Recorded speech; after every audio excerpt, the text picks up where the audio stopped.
Haití fue el primer país de veras libre en las Américas. Y cuando digo las Américas, digo América del norte al sur, porque los Estados Unidos fueron independientes antes que Haití y hasta declararon que todos los hombres nacen iguales, pero en esa independencia de los Estados Unidos no participaron 650.000 esclavos negros que siguieron siendo esclavos negros. En 1804 ocurrió esta libertad verdadera, esta independencia de verdad. Y después la guerra emprendida contra el ejército más poderoso de Europa, el de Napoleón Bonaparte, quemó los campos y la gente. O sea, fue una matanza feroz. Pagaron altísimo el precio de la libertad. Pero también Bolivia, Potosí era el centro del mundo. Don Quijote le dice a Sancho, vale un Potosí. Era el símbolo de la riqueza. Y ese símbolo de la riqueza es hoy el símbolo de la ruina, porque no dejó nada, nada más que una cantidad incontable, caravanas innumerables de indios muertos en los socavones, donde entraban para nunca más salir, y inmensos palacios inútiles que hoy por hoy están solo llenos de fantasmas. Pues este proceso viene de esa gran lucha de la liberación de nuestros pueblos. A ver,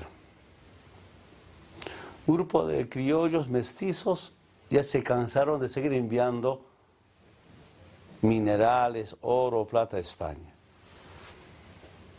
Ellos pensaron la independencia del país para no enviar estos recursos naturales.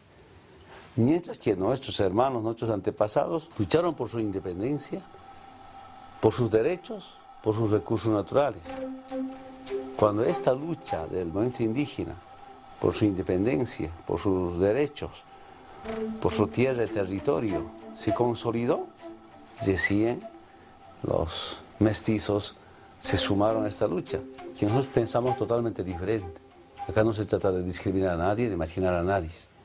Tupac Katari, Julián Alpaza, ya planteó Ayllu para los blancos. Zárate Vilca, la alianza entre indígenas y los mestizos. Es decir, el pensamiento del movimiento indígena de nuestros antepasados nunca ha sido hay que acabar, hay que discriminar. Puede haber algunas voces aisladas, pero el fondo es como vivir de manera conjunta, ¿no? entre los pueblos.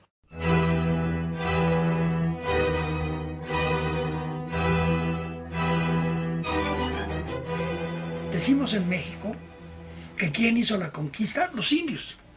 ¿Y quién hizo la independencia? Los españoles. Porque, por ejemplo, Hidalgo, Allende, casi todos eran descendientes españoles. En ese sentido, es una cosa paradójica. Cortés no hubiera podido conquistar a los mexicas o aztecas sin contar con esos miles, decenas de miles de hombres aliados indígenas. La independencia se produce porque en España se crea un vacío de poder. Napoleón pone en prisión al rey de España. La soberanía en ese momento se encarna en el cuerpo del soberano. Cautivo el rey de España, el poder ha quedado vacante y posiblemente para siempre. Las burguesías latinoamericanas, los criollos latinoamericanos no tienen interés en hacer una revolución social. Lo que quieren es heredar ese poder que ha quedado vacante y se apresuran a ocuparlo. Esta es una revolución política, dejamos de ser virreinato y nos convertimos en repúblicas. Pero las estructuras internas de dominación, el colonialismo interno se mantiene básicamente incólume. Ese es un fenómeno general de América Latina. Ahora, mucho más grave en el caso de Lima y del Perú, porque la única posibilidad de existencia de esta clase dominante es mantener el pacto colonial. De aquí salen los ejércitos para combatir contra la independencia en Guayaquil, para combatir en el Alto Perú. Y este es el último lugar de esta gesta que termina en Ayacucho en 1824. Quienes proclaman la independencia son los cabildos, desde México hasta Argentina posteriormente y Chile. Es el cabildo que recupera para sí la autonomía estando el rey ausente, y ahí comienza la discusión entre lo que querían romper definitivamente con España y crear otro pueblo, otra nación, digamos, autónoma, y los que querían permanecer dentro de la carcasa del imperio, digamos. Los españoles, que tenían mucha riqueza acá, no les convenía cuadrarse en las filas del rey, porque la mayoría criolla iba a dar vuelta la balanza en su favor, entonces iban a quedar mal colocados. De ahí que muchos españoles les dieron aprobación al movimiento patriota, aunque con la Reconquista se pasaron de nuevo para el otro lado, entonces fueron zigzagueando para mantener sus propiedades, su riqueza, etc. Esa novedad fue lo que movió a todos nuestros grandes prohombres que tuvieron, te repito, empezando por Francisco de Miranda, una visión continental. San Martín en el sur está pensando en la cordillera de los Andes y la libertad continental, y Bolívar concluida su obra acá en independizar lo que quedaba del Caribe. Todos andan bajo esa idea. En Inglaterra y en Francia había un sentimiento antihispánico, ¿me fijas? Y de ahí que, nutrido además por toda la idea de la Ilustración y de la Revolución Francesa, toda esta gente que estuvo allá, Francisco de Miranda, el mismo Bernardo Higgins, qué sé yo, etcétera, todos los que después van a formar la Logia Lautarina, ¿eh? van a tener una especie de un sentimiento antihispánico desde una perspectiva más mundial, o sea, mirando la cosa desde Inglaterra o desde Francia, y nutriéndose de una literatura libertaria, pero más abstracta. El proyecto de la Logia Lautarina era formar un gran país para comerciar y tratar diplomáticamente en forma directa con Europa. Situándose al mismo nivel que Estados Unidos, Europa, entonces estarían los Estados Unidos, qué sé yo, de Hispanoamérica, una cosa así. Simón Bolívar, que se atraviesa, libera a los esclavos, les ofrece la nacionalidad, les uniforma, les hace miembros de la nación y se recorre América Latina haciendo pacto y poniendo condiciones a las élites municipales que se habían levantado en 1809 de manera local, pero que él articula con un ejército independentista. Es un personaje extraordinario. Solamente puede haberse dado un personaje así en la época del romanticismo, con ese espíritu como Humboldt o con el espíritu de Napoleón probablemente. Pero el romanticismo en nuestros países estuvo acompañado de esta conformación de estos padres de la patria, que son el padre en el Estado, sacrosanto, Simón Bolívar, en sustitución del rey. Pero el siguiente padre es el padre gamonal del territorio, que también es padre.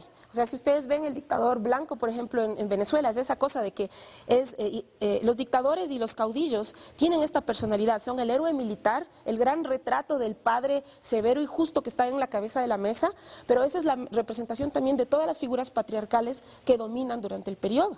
Entonces tiene su trampa y tiene su mensaje. Que quizás no se les cumplieron sus propios deseos porque ellos querían era un solo país, todo el continente, porque sé que ambos lo querían igual. ¿Qué pasa? Solo Dios lo sabe. ¿Y por qué nuestros pueblos no han logrado hacer los verdaderos sueños de bolivariano, el sueño de San Martín, que era América una sola nación?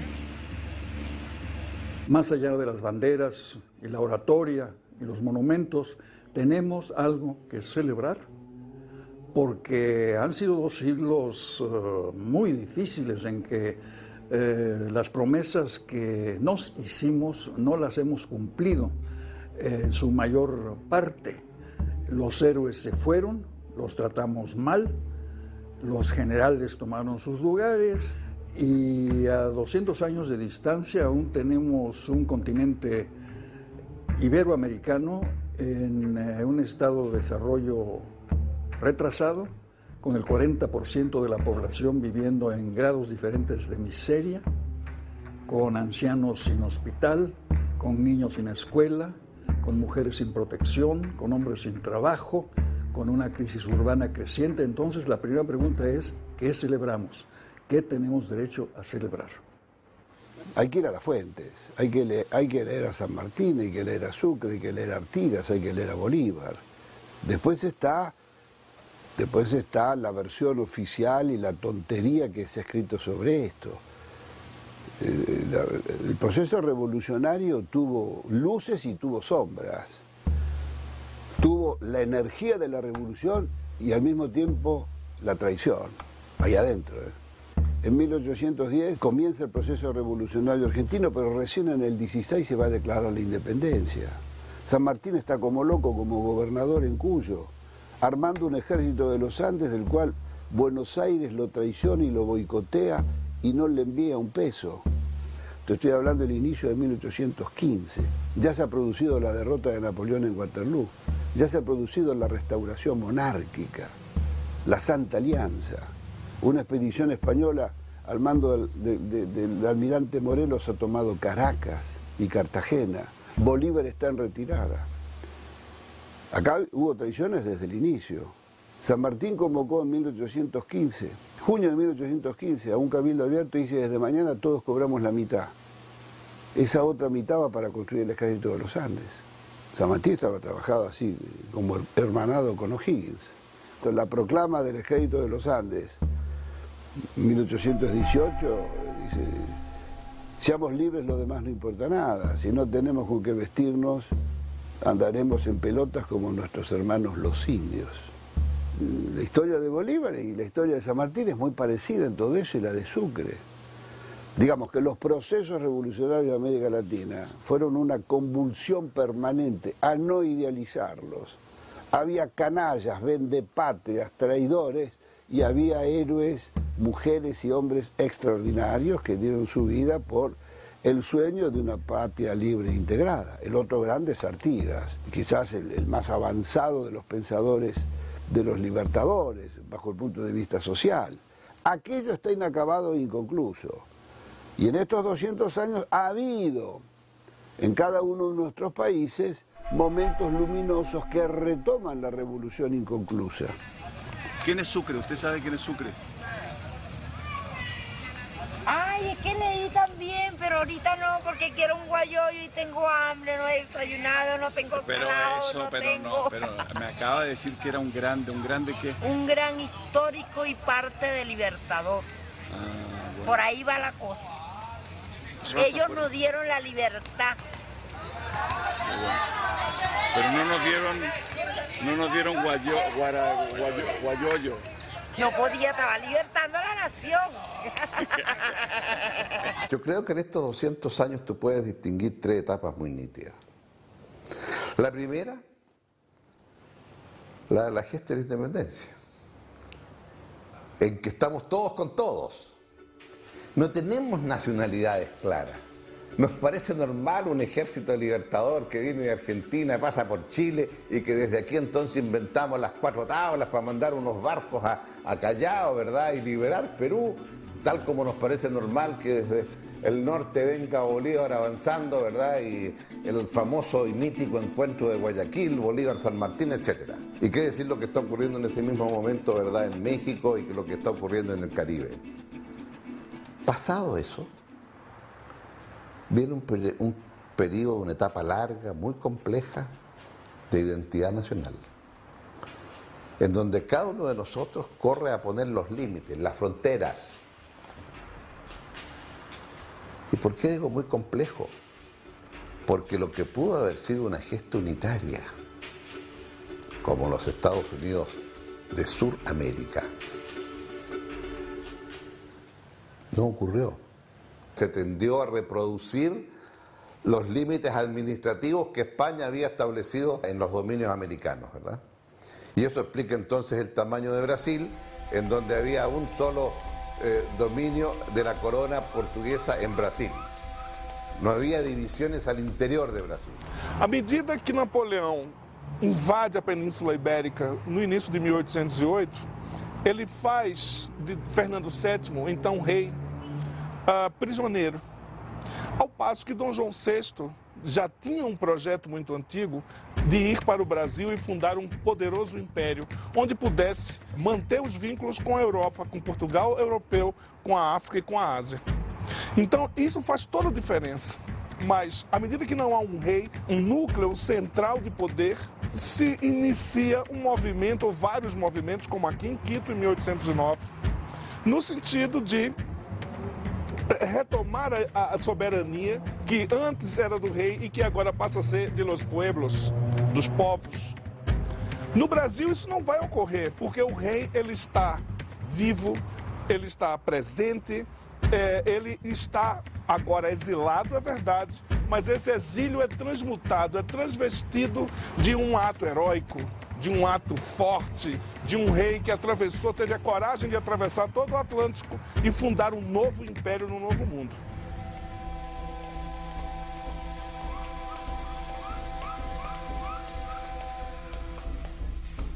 El primer gran pensador de la patria, el primer gran pensador además del continente, y el primer creador de un ejército esencial, popularmente mexicano, se llamó José María Morelos y Pavón.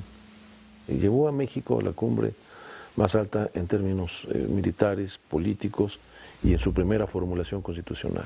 El sitio de Cuautla, del que inteligentemente salió vivo y avante y a formar el ejército, el primer ejército mexicano, fue estudiado por Napoleón y aplaudido por Napoleón, diciendo que con 2 generales como Morelos, él conquistaría el mundo. En Centroamérica la independencia fue muy pacífica. Hubo algunos brotes originales que fueron pues como atisbos de lo que podía ser una declaratoria de independencia. Por cierto que el primero fue en San Salvador en 1811, encabezado por una figura que murió muy poco tiempo después, que es uno de mis antepasados además, por consiguiente es un movimiento que me toca el corazón. Se llamaba Bernardo de Arce y de León. Desde luego el año 1821 se proclama la independencia formalmente sin ningún tipo de problema. El representante español en Guatemala aceptó el hecho como algo natural, porque ya las condiciones venían llevando hacia esto. Y el problema vino después. O sea, Centroamérica no pudo mantenerse como una república federal. Se dividió después en 5 partes. No digo 5 estados porque estamos en el proceso de convertirnos en estados. Creo que en toda América Latina estamos en ese proceso. Somos repúblicas, pero todavía no somos estados en el verdadero sentido de la palabra. Pero en aquel momento sí hubo independencia. Pues lo que no hicimos fue continuar el proceso de ser libres. Bueno, se hacían las sesiones de complot contra los españoles, varios personajes famosos. Entonces, el corregidor la encerró a su esposa, que era esta señora, para protegerla. Entonces, ella dio aviso que ahora se habían descubierto. Y bueno, eso es lo que hizo. ¿Ya? Ella fue el aviso. Y mandó a Ignacio a que fuera en caballo a decirle a Miguel Hidalgo y de ahí salen. Estaban a los españoles contra los... Estaban los dos peleando, entonces llega el Pípila, quien se puso una piedra grandotota en su espalda para cubrirse de las balas, y pues fue famoso porque gritó, incendió la Alhóndiga para que los destruyeran y gritó ya por mi patria. ¿Cómo gritó? ¿Cómo gritó? Por mi patria. Por mi pueblo, por mi patria. No hay que olvidarse que en 1824, el mismo año de la batalla del triunfo de Sucre en Ayacucho, la gloria de América, la batalla final, y que fue un ejército internacionalista. Había chilenos, argentinos, bolivianos, peruanos, colombianos, venezolanos, con la mitad de hombres que el ejército español. Ese mismo año, en Buenos Aires, Bernardino Rivadavia firmaba el primer empréstito financiero con un banco europeo que se conoce. Es el empréstito con la Baring Brothers. El capital financiero desembarcaba y los empréstitos y la dependencia económica, técnico-financiera iba a reemplazar a los ejércitos de ocupación colonial. Ese neocolonialismo funcionaba hasta la fecha. Hoy son las grandes corporaciones, son las petroleras, es el sistema financiero internacional, son los organismos internacionales, son las multinacionales, todo aquel sistema, el que sigue siendo el sistema de dominación. Pero lo que no han podido derrotar es a los pueblos. Porque todo ese sistema es un fracaso. La derrota de ese sistema es que no ha podido realizar en el bienestar y en el anhelo de paz, justicia y libertad, que son los anhelos universales, por resumirlo en 3 palabras, ese modelo neocolonial, hoy llamado neoliberal, no lo ha podido satisfacer. La independencia y la deuda externa nacieron juntas, como hermanas gemelas. Los próceres que nos fundaron también nos fundieron. Y por eso la independencia sigue siendo una tarea por hacer. Porque las constituciones derivadas de aquella gesta popular, porque en definitiva una cosa son los soldados y otra los generales, castigaron a sus verdaderos protagonistas, los dejaron afuera. Las primeras constituciones de todos nuestros países excluyeron a los pobres y a las mujeres. Y en algunos casos, como en el caso de Bolivia, excluyeron también a todos los indios, aunque no fueran pobres. porque reservaron la ciudadanía a quienes supieran escribir y leer correctamente la lengua castellana. Entonces son países que nacieron mentidos y que ahora están intentando renacer, pero renacer de verdad, como países de verdad.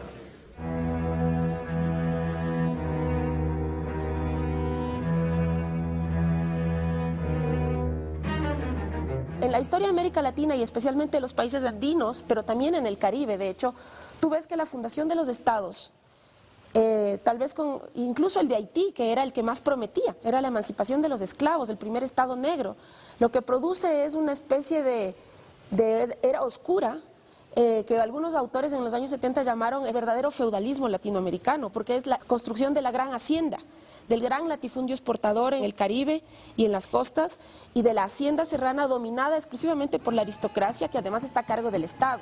Durante el siglo XVIII las comunidades indígenas tenían derecho a tierra, porque era la condición para que pagaran tributo. En el siglo XIX les declaran ciudadanos, pero no les dan los derechos políticos, pero como son ciudadanos no tienen derecho a tierras comunes, no existe la entidad colectiva, comunidad, desaparece la comunidad de la ley, entonces pierden las tierras y las integra la hacienda. Además tenían este mito cultural de que los indios no tenían capacidad de manejar dinero, a pesar de que eran comerciantes de toda la vida, especialmente los de la audiencia de Quito. O sea, era un mito muy útil, ¿no? Como no podían manejar dinero, tampoco podían comprar sus tierras, porque muchas veces rematan las tierras y los indios dicen, entonces la compramos a nuestra propia tierra, pero no queremos desarraigarnos de aquí, este es, digamos, base del sustento, y la ciudad y el campo tienen que estar articulados, ese es el principio de ellos. Y les dicen, no, ustedes no pueden ni tenerlas en posesión colectiva, ni tampoco pueden tenerlas en posesión privada, porque ustedes no están preparados lingüísticamente, intelectualmente para manejar el dinero. En el caso de Chile es interesante porque se ha mitificado la formación, la construcción del Estado portaliano como un Estado único en América Latina. En cierto modo es único, pero fue un Estado dictatorial porque destruyó a sangre y fuego a los que querían un Estado distinto. Portales gobernó con leyes secretas, igual que Pinochet, ¿no?, que le permitía hacer lo que quería con los opositores. Pues ahí aplastó todos estos movimientos democráticos de base y logró mantenerlos a raya durante casi 30 años. Lo que pasa es que en Chile no aparece el caudillismo, pero sí aparece un Estado dictatorial. Entonces, en otros lugares están los caudillos. Es el caudillo, pero el efecto dictatorial es el mismo. Lo que la invasión norteamericana de 1847 y sus resonancias con la pérdida de Texas, de California, de Arizona, de Nuevo México, lo que realmente conmueve es la noción de hallarse en un país muy débil, en un estado todavía por hacerse, con una sociedad dividida, extremadamente injusta, fundamentada, como es evidente, en la desigualdad.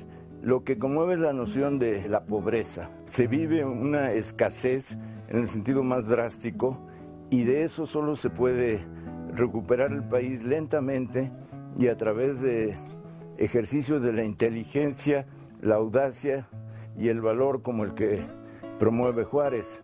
No digo que Juárez sea perfecto ni que ilumine cada uno de los rincones de su biografía. Digo que lo esencial de Juárez es suficiente como para poner en marcha por fin la idea de Estado, la idea de nación y la de modernidad. A Paraguay en realidad lo encierran y entonces Gaspar Rodríguez de Francia empieza a hacer una política hacia adentro. Después viene Carlos Antonio López y Francisco Solano López y ellos hacen una experiencia que prueba de que era posible que el crecimiento desde la América Latina, sin el capital extranjero, crean campos del pueblo, se llaman las estancias estatales, crean una educación que es superior a la que tenía la Argentina en ese momento, donde le daban hospedaje y libros gratis a los estudiantes y los becaban a Europa con la condición de que volviesen de Europa a traer las novedades que había en Europa para aplicarlas al Paraguay, que tiene ferrocarriles y telégrafos antes que Argentina, con una cultura y una concepción fuertemente propia, que es lo que hace que, frente a este ejemplo, mal ejemplo, que perturbaba el proyecto de Mitre, tanto Mitre como expresión de la burguesía comercial de Buenos Aires, como el Partido Colorado como expresión de Montevideo, se alíen con un imperio esclavócrata sostenido en los esclavos como es Brasil, para terminar con ese ejemplo, y es la guerra de la Triple Alianza. Estamos en el río a las orillas. Sí, estamos a la margen izquierda del río Paraguay. Y esto que nosotros vemos aquí es uno de los, o sea, el único altar que queda en pie como reliquia de aquella guerra, ¿verdad? Y un mudo testigo de lo que pasó en ese tiempo, ¿verdad? Tal vez por la incomprensión o el egoísmo de 3 siglos y 1 hora de pasión fue lo que trajo la guerra al Paraguay. Yo creo y comparto con alguna gente que ha sido uno de los genocidios americanos más grandes que ha sufrido el continente, que 3 grandes potencias se puedan unir por intereses económicos. Como decíamos con Evo Morales hace unas semanas en Buenos Aires, cuando recibimos la memoria de la demarcación del límite después de la guerra con Bolivia, que ningún interés extranjero, que ninguna otra multinacional pueda hoy dividir los intereses de nuestros pueblos y la relación de nuestros pueblos. Si la guerra del Paraguay no se hubiera dado, América Latina sería Europa, porque Paraguay fue el primer país desarrollado de América, ¿no? Fue una potencia, tenía altos hornos, ferrocarriles, pero hace 150 años, no hace 50, 150 años. Eso fue un plan elaborado por los ingleses para mandarnos a los 3 países a la guerra y destruir a Paraguay. Y de ahí nosotros estuvimos postergados por siglos.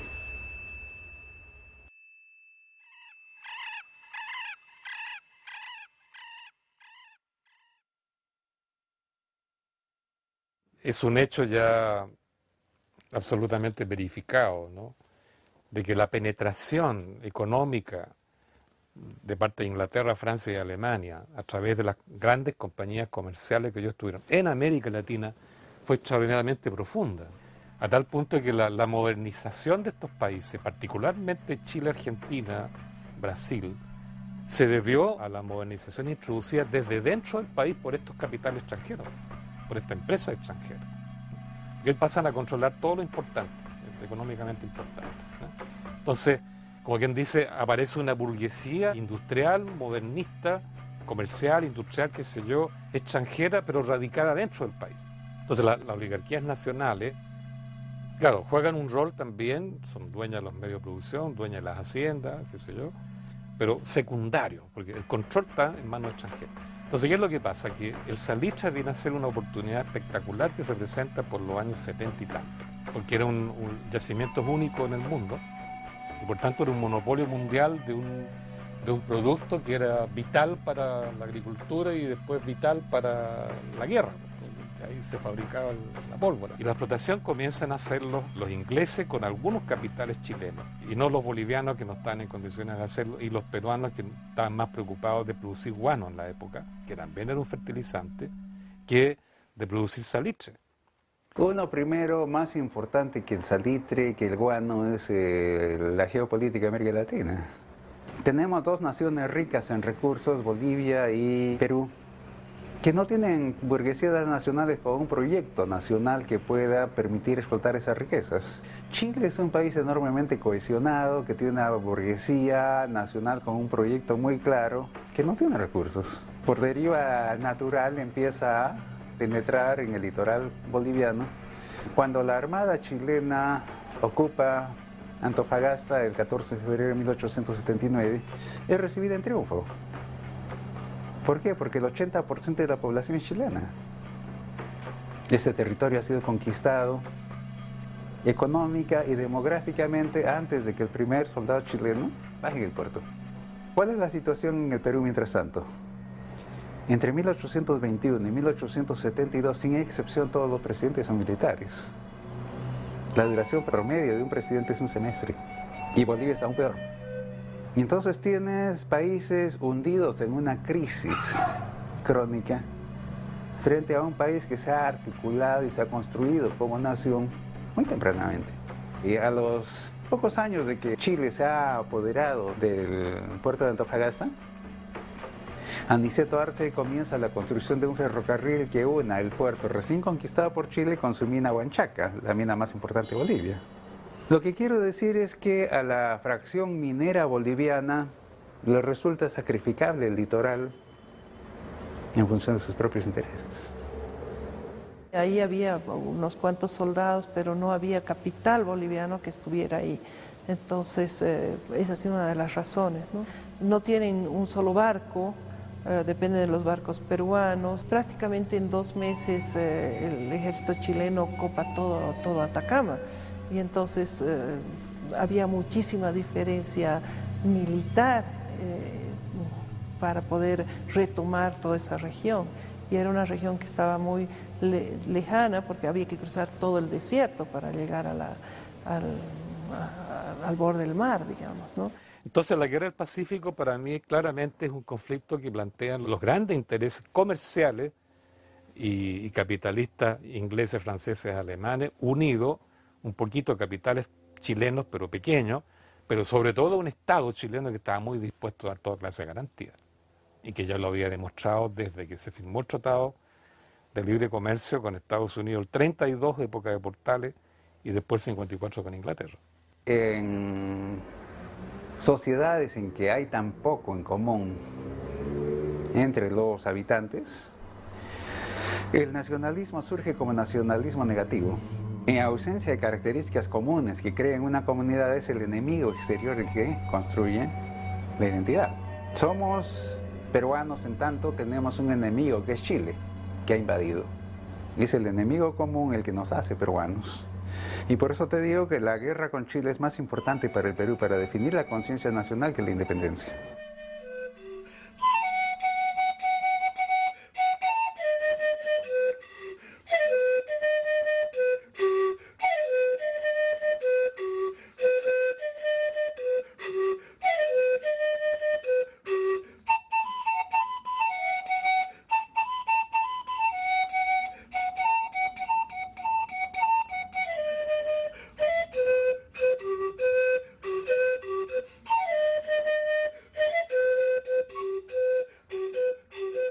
Bueno, mira, en esos 70 años que corren, digamos, entre 1830 y el fin del siglo XIX, se da un proceso que ha sido llamado por muchos historiadores el de las repúblicas oligárquicas. Esto es una contradicción in terminis, por así decirlo, pero fue así. Las oligarquías locales que en líneas generales habían lanzado y a veces dirigido los procesos independentistas, tenían un proyecto que era simplemente cortar vínculos con la metrópoli, pero dejar en lo posible el orden de la sociedad de castas intacto. Nuestros países entonces, en virtud de ese proyecto de las oligarquías, se uncieron a los países extraños a través de los tratados de libre comercio meramente como suministradores de materias primas para ellos, y se negaron en líneas generales a crear industrias propias. Era una clase primero de grandes terratenientes, después de comerciantes. Entonces, como a ellos les convenía exportar las cosechas, comprar y vender a precios exorbitantes, entonces impusieron el atraso.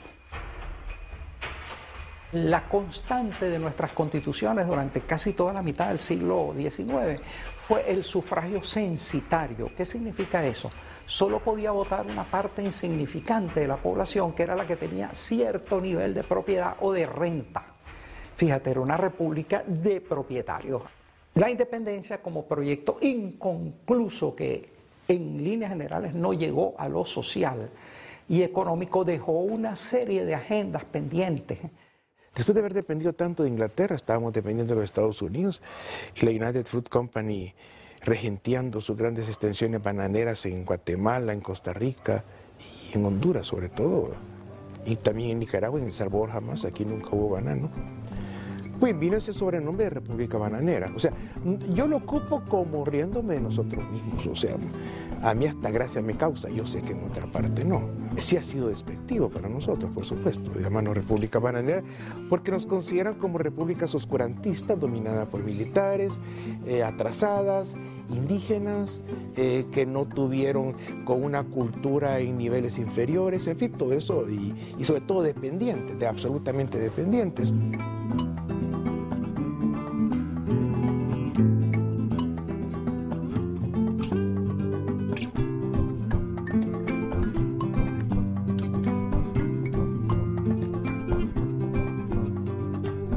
José Martí se convierte con los años, aunque de edad muy temprana ya se enfrentó al régimen colonial, valoriza a los líderes de la independencia de América Latina que hicieron estallar el movimiento independentista a principios del siglo XIX. Y él lo lleva a su culminación en los últimos días del siglo XIX, reviviendo la lucha por la independencia y encabezándola y muriendo en combate cuando acababa ya de desembarcar en Cuba, pero su muerte no paralizó la lucha, sino le dio un carácter ya irreversible.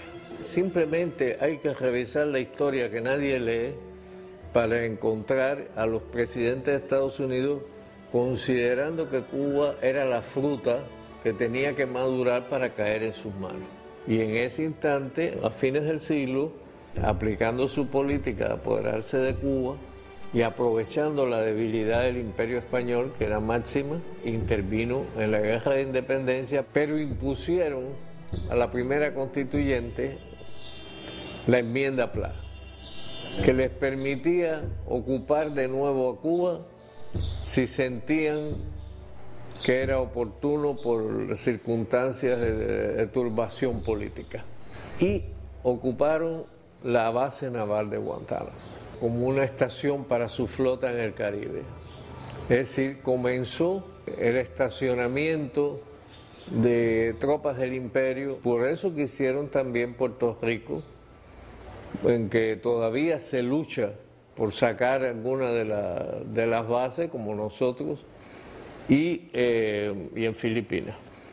Digamos, estamos hablando no del coloniaje a lo español hace 200 años, estamos hablando de este neocoloniaje de finales del siglo XIX y siglo XX, donde lo fundamental era la extracción de las materias primas a precios insignificantes, que significó la transformación y la creación de la riqueza, condiciones de vida que American Way of Life o los niveles o los estándares de vida europeos es producto de una explotación brutal de nuestras riquezas, con una remuneración exigua o ninguna pues por ella, que empieza a hacer un cuestionamiento global a la forma de la explotación capitalista que se estaba produciendo en esa época, no solamente en el mundo de los países subdesarrollados, sino los mismos países desarrollados en la relación con los trabajadores. Se empezaron a dar luchas por los horarios de trabajo, para que los niños no trabajaran, por la educación, condiciones de vida. Entonces, hay todo un movimiento mundial en contra del colonialismo.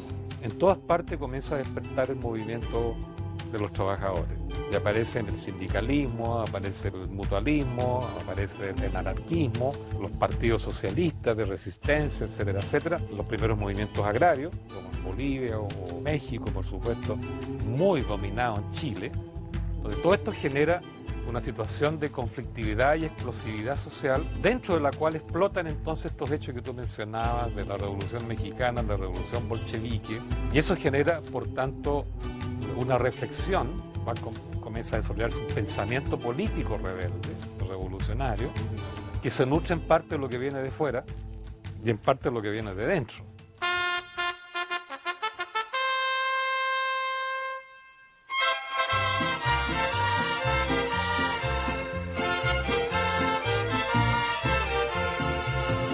Si Adelita se fuera con otro, la seguiría por tierra y por mar. Si por mar en un buque de guerra, si por tierra en un tren. En 1910, Porfirio Díaz, que había sido dictador durante 30 años, celebró el centenario con boato increíble. Vinieron barcos de guerra europeos, marchas militares, celebraciones fantásticas, todo el mundo lleno de condecoraciones. En septiembre, en noviembre estalló la Revolución Mexicana, que dijo esencialmente vamos a ver la totalidad del país. Esas marchas de Pancho Villa desde el norte, de Emiliano Zapata desde el sur, significan el encuentro consigo mismo de un país que había vivido separado de sí.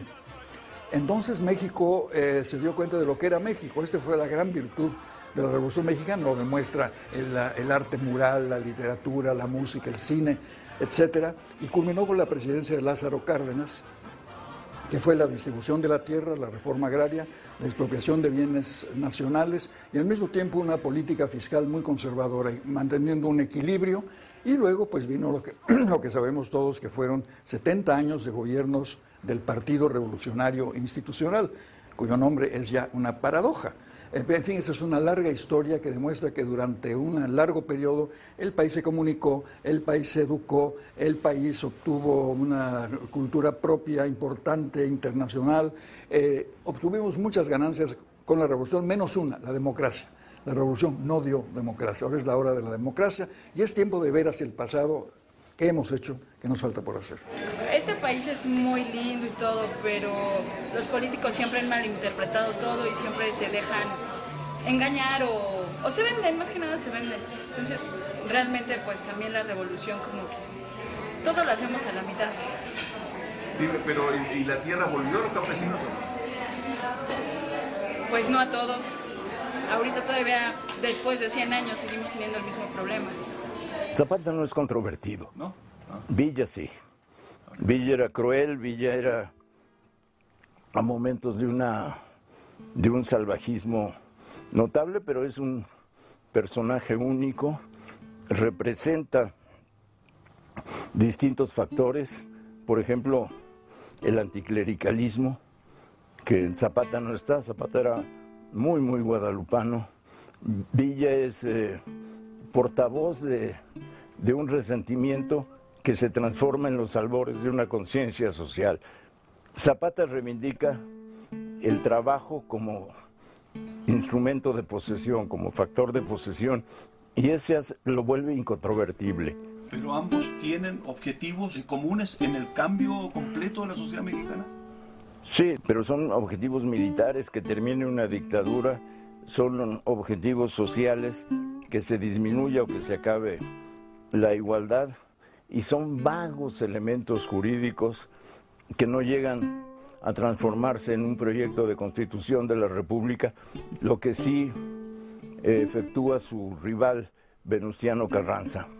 Lo que tienen Zapata y Villa, y por lo que perduran y han de hecho oscurecido a sus otros contendientes, a esa fama de 15 siglos, que supongo que lo diría Andy Warhol, a esa fama de 15 siglos, es su decisión de representar siempre, en todo momento, la idea del pueblo. Por eso no se quieren sentar en la silla presidencial, por eso no aspiran a la presidencia, por eso en todo tiempo actúan de una manera muy espontánea, muy libre, como cuando Villa invade Columbus en Estados Unidos, o como cuando Zapata, que ha sido partidario de Madero, lo desconoce porque Madero no ha destruido la estructura del Ejército Federal.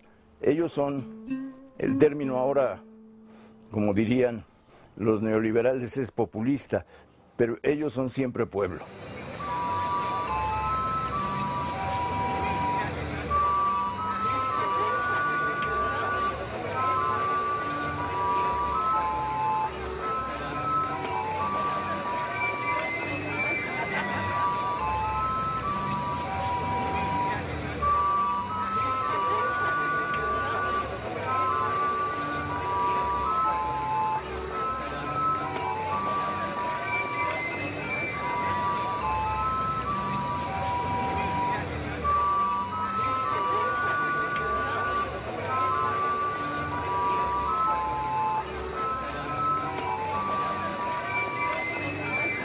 La historia de Nicaragua es la historia de las intervenciones norteamericanas.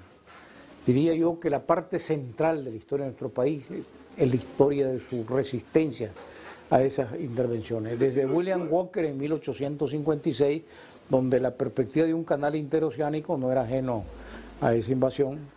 Después la intervención norteamericana en 1912, que tampoco estuvo desligada de las ambiciones por el canal de Nicaragua.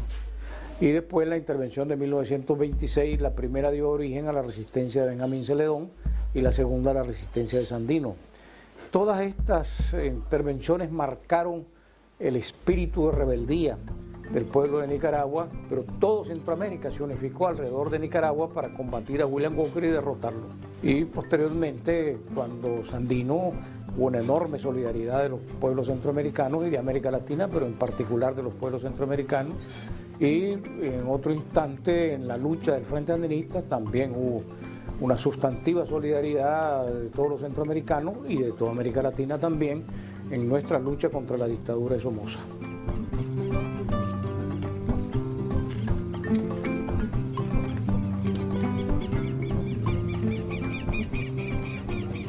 Para el Paraguay, la cuestión del Chaco era cuestión de nacionalidad, porque gran parte de su territorio ya lo había perdido como producto de la Triple Alianza.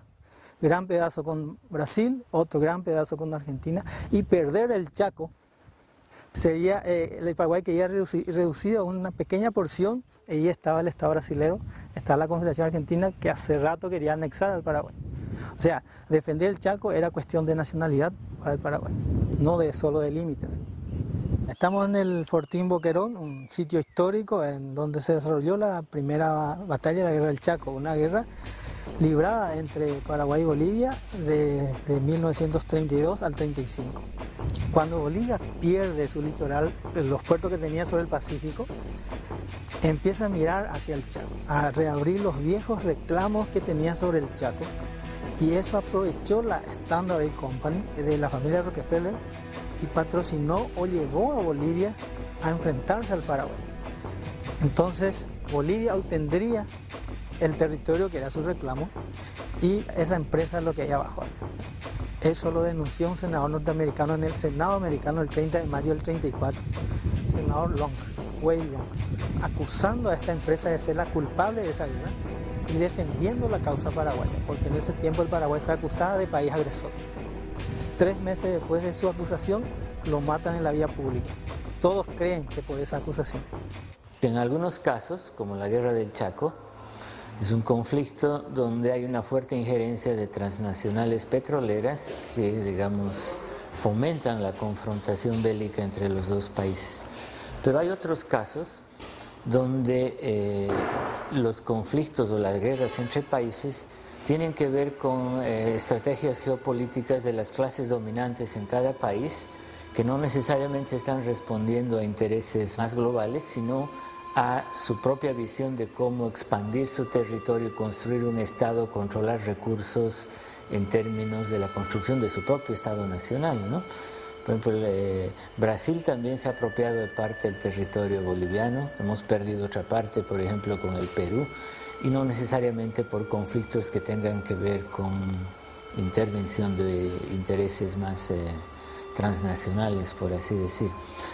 En muchos casos los conflictos tienen que ver con procesos de construcción de Estado y por lo tanto de control territorial entre clases dominantes en los diferentes países de América Latina y sobre todo en el caso en que hay fronteras entre ellos, ¿no? Con la frente marchita, las nieves del tiempo platearon mi sien. Sentir que sulsapeló la vida. El APRA es un partido eminentemente urbano y más allá del doble juego que maneja siempre ahí de la Torre, un discurso insurreccional, lo que él está buscando es llegar al poder por la vía electoral. Y los indios no votan, hasta 1980 no votaron, por eso no cuentan políticamente para su proyecto. El APRA nunca intentó incluirlos. Mariátegui tenía un proyecto muy interesante. Él consideraba que la columna vertebral del proletariado peruano era el proletariado minero. Y para él la forma de incorporación de los indígenas al proyecto socialista era a través de este proletariado indígena que iba a permitir articular la revolución en el país. Pero Mariátegui muere a los 35 años. Y a los 2 años, el Partido Socialista que él creó se convierte a un mes de su muerte en Partido Comunista. Y a los 2 años, una de sus luchas principales es desmariateguizar el partido. Creo que es el pensador latinoamericano, políticamente hablando, más importante. Gaitán es una ruptura teórica. A ver, yo tuve la oportunidad, cuando se iban a cumplir 50 años de su asesinato, de hacer un descubrimiento maravilloso, porque me puse a escribir su biografía y de pronto descubrí que él tiene un cuerpo de doctrina orgánico que estaba diseminado en sus defensas penales, en sus cartas de amor, en sus cartas a mí, en sus discursos públicos, en sus debates en el Congreso. Es decir, siempre estaba planteando el mismo eje teórico, que desemboca en el hecho de plantear en 1932 la necesidad de una democracia directa. Yo me he puesto a investigar cuándo se habló por primera vez de democracia directa y no he podido encontrar a nadie que lo hubiera dicho antes de 1932. ¿De dónde lo tomó? No sé. Y luego Emilio Recabarren recoge la tradición de estos trabajadores, de estos pueblos sometidos, etcétera, de estas mutuales, sociedades, qué sé yo, y construye un pensamiento político revolucionario a partir de esa tradición. Él no está influido por lo que ocurrió en Europa o en otros países. Es un pensamiento autóctono. Es crear primero un socialismo local, un socialismo municipal, como él lo llamó. Y eso entronca con la vieja tradición de los pueblos autónomos, la democracia local. Y después que se constituyan estos socialismos locales, municipales, vendrá la construcción de un Estado socialista. El tipo la piensa muy bien de abajo hacia arriba, y fue muy genial en eso. Pero claro, no se conoce mucho su pensamiento porque el Partido Comunista lo ha usado siempre como el fundador del PC, pero después el PC habla por sí mismo. Y acá ya Recabarren. Yo creo que la figura de Recabarren y la política de lucha popular de masas que impulsó Recabarren es como una constante, un sello en el desarrollo del movimiento popular chileno hasta el triunfo de Allende.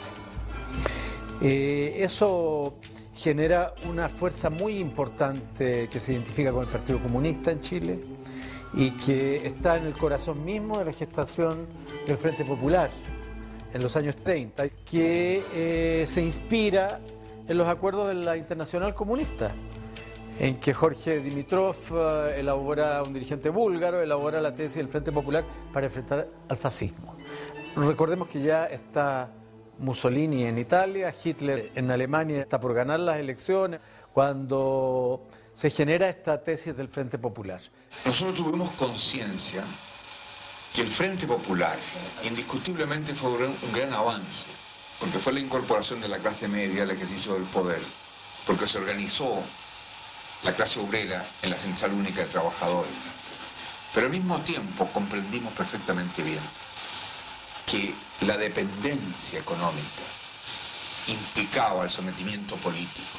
Y si bien es cierto que era un paso hacia adelante el Frente Popular, no implicaba ni podía implicar la liberación política, la plena soberanía, que está sometida a la dependencia económica.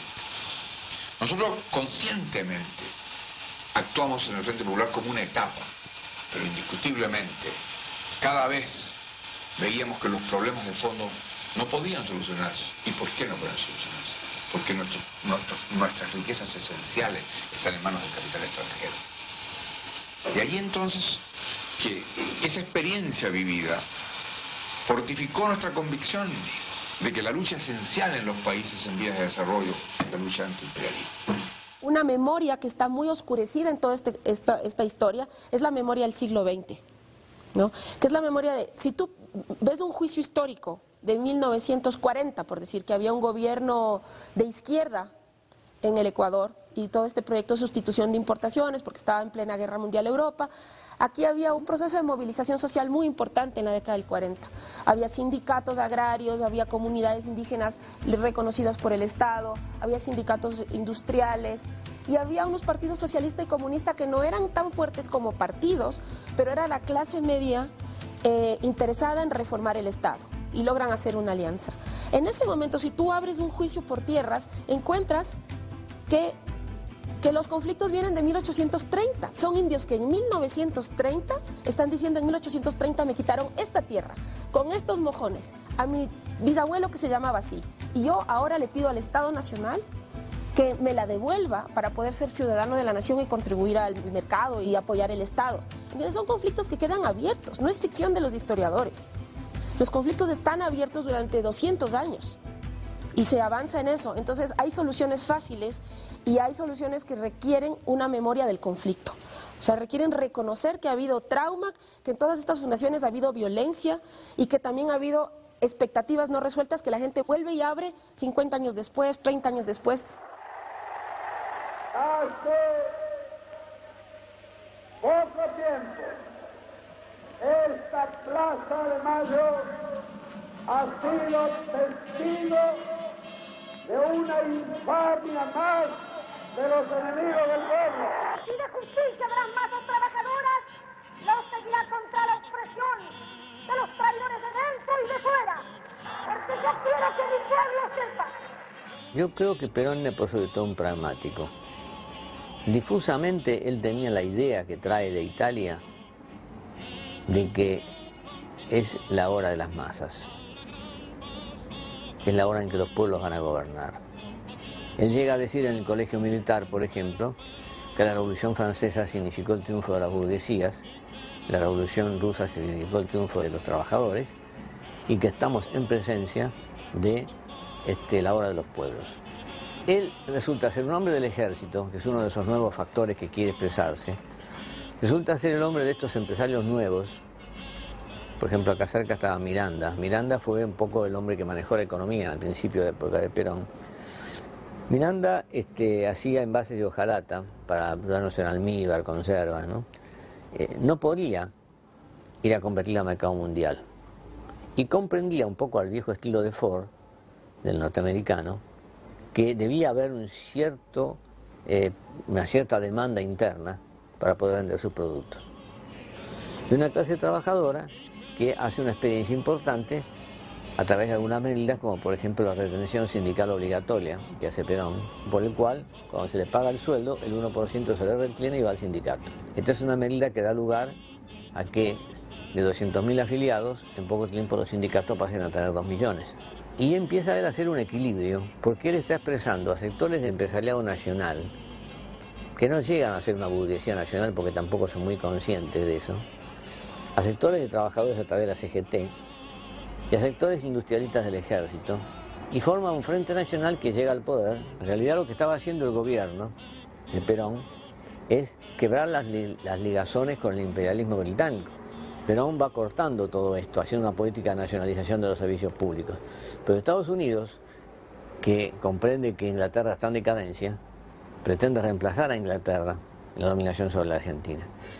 Y hay un desarrollo muy fuerte de la industria textil y metalúrgica liviana, en la época de los electrodomésticos. Pero nuestras abuelas empiezan a conocer lo que son las aspiradoras, las enceradoras, las heladeras hechas en Argentina.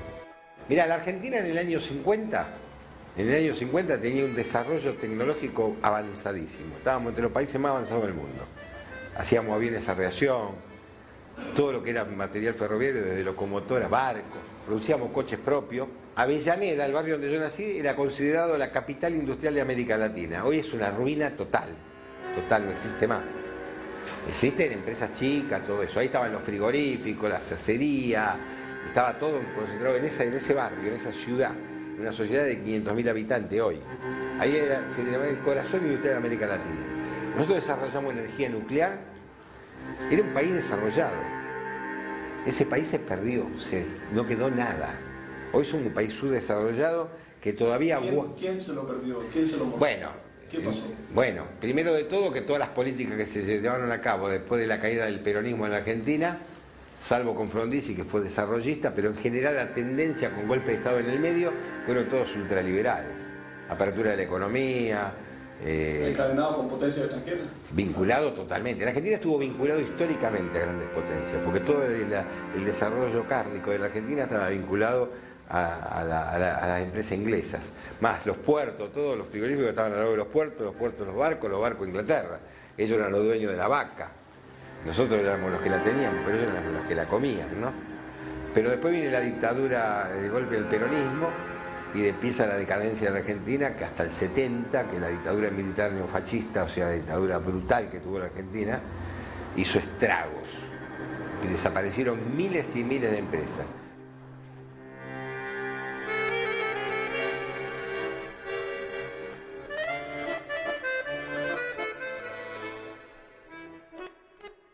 Nunca en América Latina y en Chile en especial faltó maquinaria cuando se trataba de industrializar, de crear nuevas industrias o de, digamos, de traer repuestos para la industria existente. La maquinaria estaba ahí inmediatamente, incluso sobraba, porque los europeos llenaron el país de maquinaria, eso fue un hecho, ¿no? ¿Qué pasó? La Primera Guerra Mundial debilitó el mundo europeo, la crisis mundial del 30, mucho más todavía, porque ahí quebraron casi todas las casas comerciales, se provocó la crisis del salitre, con el salitre sintético, y viene la Segunda Guerra Mundial y Europa desaparece el mapa. Y por todo dependen ahora de Estados Unidos. Por eso que la reunión en Bogotá, el 48, de los cancilleres de América Latina con George Marshall, que era el secretario de Estado norteamericano, era fundamental.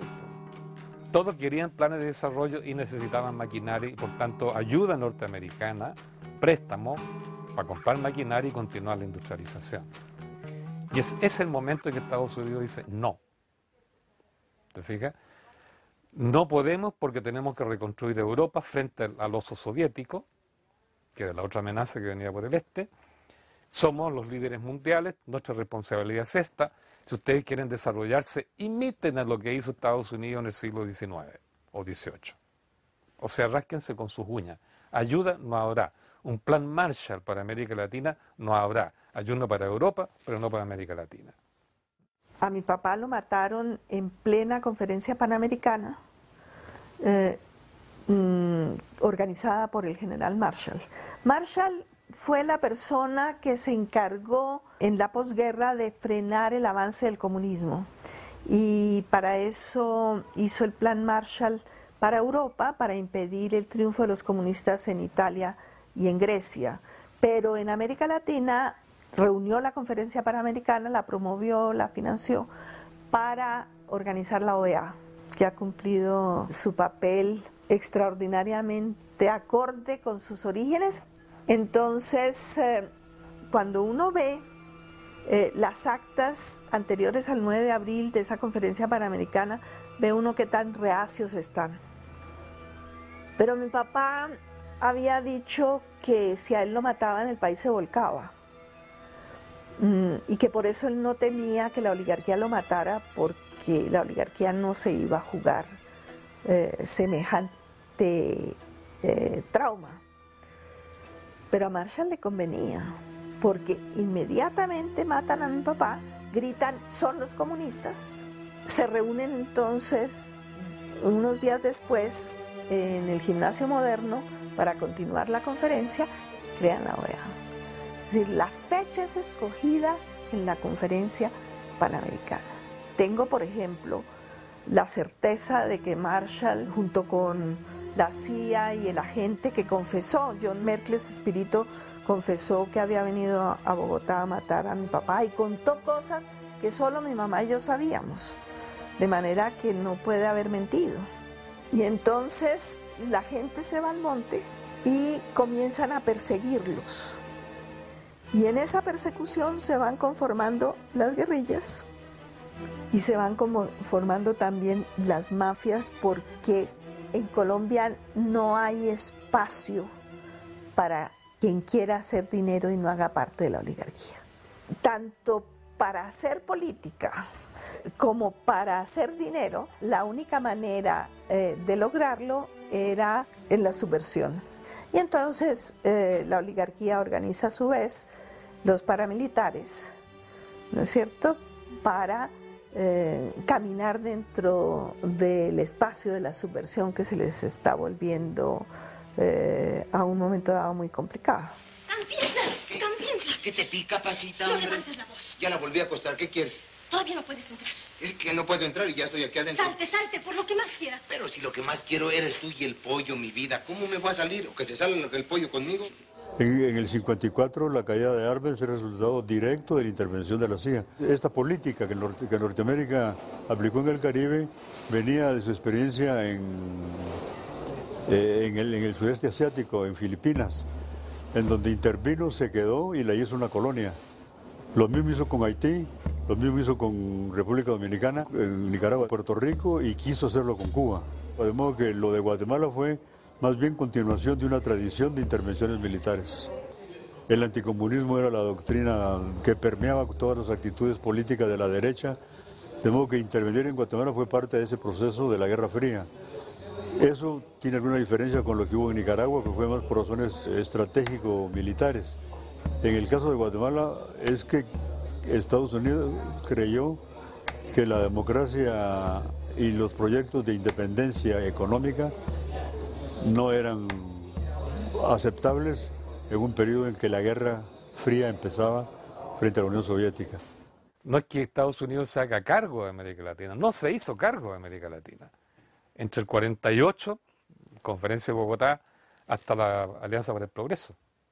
Entonces, en ese lapso de tiempo, ¿te fijas?, es cuando surge el nacionalismo económico en América Latina, la CEPAL, la revolución del MNR en Bolivia, ¿no es cierto?, Jacobo Arbenz en Guatemala, el Frente Popular en Chile, posteriormente el pensamiento de los rebeldes del 60, Guevara, Fidel Castro, el MIR, el ERP en Argentina. Entonces, una radicalización del pensamiento político nacional, precisamente porque Estados Unidos aparece como un enemigo, más bien como el único amigo posible. Les interesa controlar la producción que a ellos les interesa y establecen el enclave y retiran todo, y si un gobierno no colabora le dan el golpe.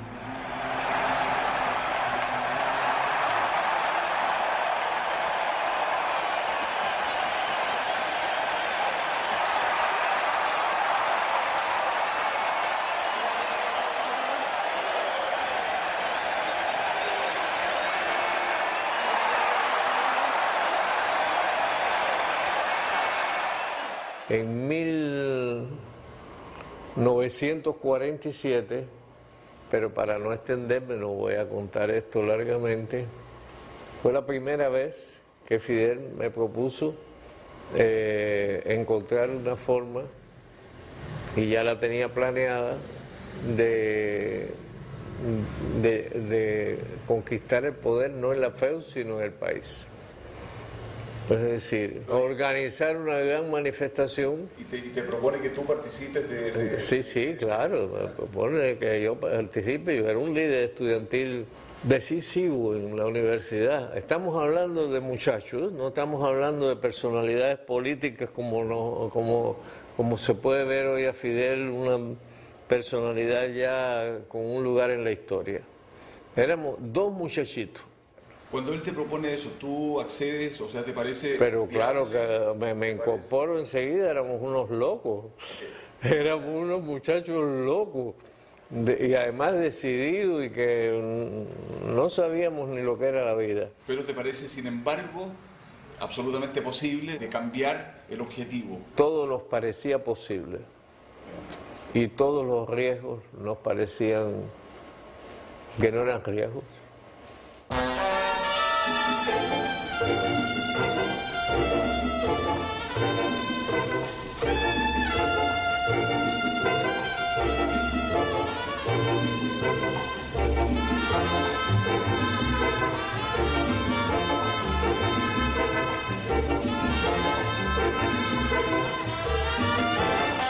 No hay tierra como la mía, tierra de tabaco y ron, donde hay muy lindas mujeres y bailan.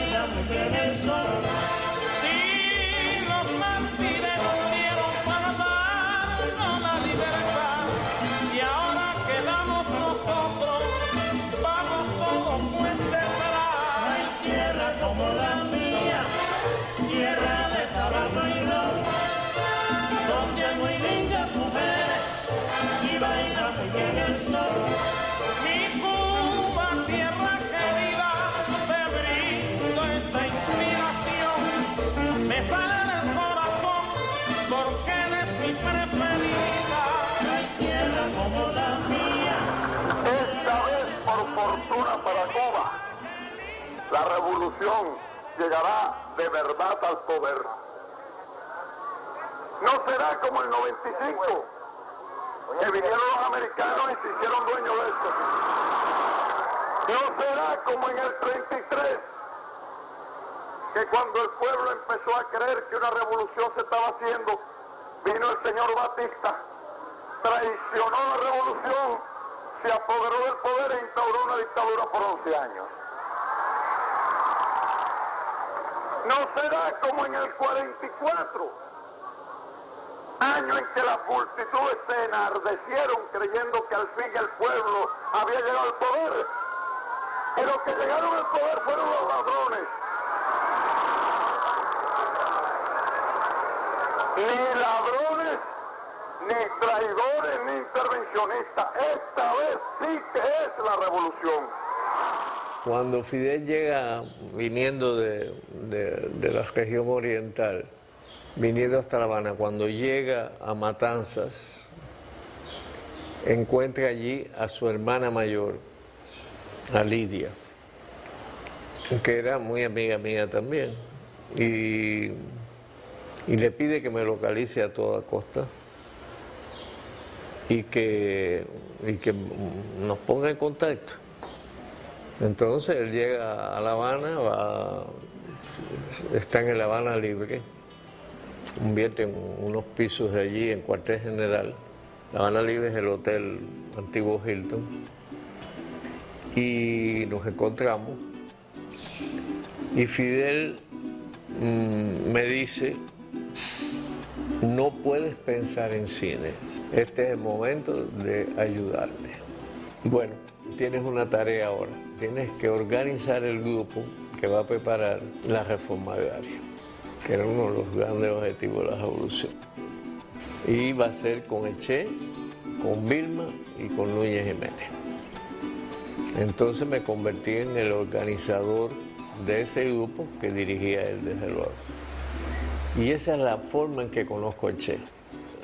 Fidel lo preparó para la relación conmigo, entonces nos dedicamos secretamente, porque había un consejo de ministros, etcétera, que no se enteraba de nada, todo el mundo fue fallando, o la mayor parte. Empezamos entonces a preparar la reforma agraria, y eso nos unió más todavía. Por supuesto,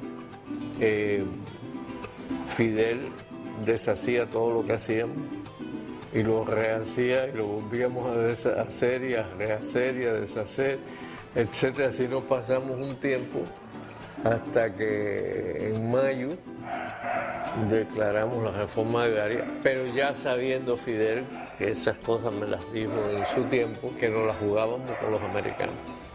Porque claro, para hacer la reforma agraria teníamos que nacionalizar y ocupar los inmensos latifundios de la United Fruit y de los grandes centrales, etcétera, etcétera, que ya dominaban los americanos. Cuando estábamos haciendo la ley de reforma agraria, un día se aparece Fidel y nos dice: a partir de ahora todos los jueves nos reunimos en el Banco Nacional, y nos pasamos el día allí. Y efectivamente fuimos al Banco Nacional, estábamos desconcertados, decimos: bueno, pero ¿qué vamos a hacer allí? Dice: aprender lo que es un banco, porque no se puede dirigir un país sin saber lo que es un Banco Nacional. Y aquel grupito secreto, porque en el Consejo de Ministros ni se enteraba, ni nadie se enteraba, y el Che terminó dirigiendo el banco, que precisamente en esas condiciones llegó Allende a Cuba, se hospedó en el Hotel Deauville, en el Malecón. Era un senador socialista, nadie se ocupó de él, él quería entender qué era esto que estaba pasando aquí. Y entonces alguien, que tampoco puedo identificar, por eso digo lo de la mística, me dijo: hay un senador chileno que se siente mal porque no ha podido hablar con nadie, qué sé yo. Lo fui a buscar, así espontáneamente. Me llevé a Allende a hablar con el Che, me quedé en la conversación, no participando, pero oyendo, y fue el primer contacto de Allende con la revolución. Y además de eso pasó algo extraordinario, que hablaron de los dos caminos. el camino guerrillero y el camino que quería seguir Allende. Y fui testigo excepcional de esa maravillosa conversación. Lo más interesante de la conversación es el respeto de uno y del otro por las tesis del otro y del uno. Eso es muy aleccionador sobre la tolerancia y el respeto entre quienes quieren una misma causa, aunque la busquen por distintos caminos.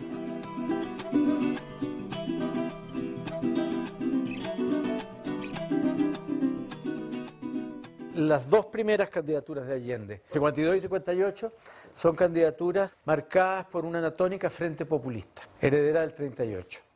Pero ya cuando es candidato en 64, ha ocurrido en América Latina algo nuevo, que es la Revolución Cubana, el 59. Y eso cambia la naturaleza de la opción allendista, de la candidatura de la izquierda en Chile. Porque la candidatura pasa a ser incorporada en el tablero de la Guerra Fría de ese periodo. Eso impacta el contexto político, el marco político de las candidaturas de Allende, porque comienza la intervención abierta, brutal de la CIA. No estamos haciendo cargos gratuitos, me refiero al informe Church del Senado norteamericano, donde consta todo el proceso de intervención cuando Allende, después del 58, viene la Revolución Cubana y ya el 64 se transforma en la posibilidad de un segundo territorio libre en América. Yo diría pues que es la segunda independencia, no inconclusa, pues la primera hubo y esta es la segunda, la primera fue la independencia del Imperio Español, esta es la segunda independencia del imperialismo norteamericano. Y se inició con Cuba, el primer país que se independizó de los Estados Unidos, y después varios otros se han estado independizando en distinta medida, uno en una forma, otros países en otra, y según las circunstancias de cada país, unos gobiernos han sido más radicales, otros más moderados, según las posibilidades, digamos, y las circunstancias históricas de cada país. Y no solo los gobiernos, también hay movimientos que no están en el gobierno y también son de independencia. Toda América Latina está en un movimiento de independencia. Y muchos, pues, como digo, unos en más medida y otros en menor medida, lo están logrando.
que estaban dispuestos a dar su vida por sus ideales. Convicción de que el odio es un sentimiento ocioso. Con el entusiasmo original de aquellos próceres de la independencia,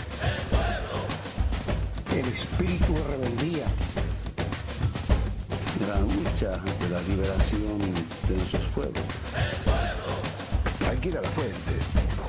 Los herederos legítimos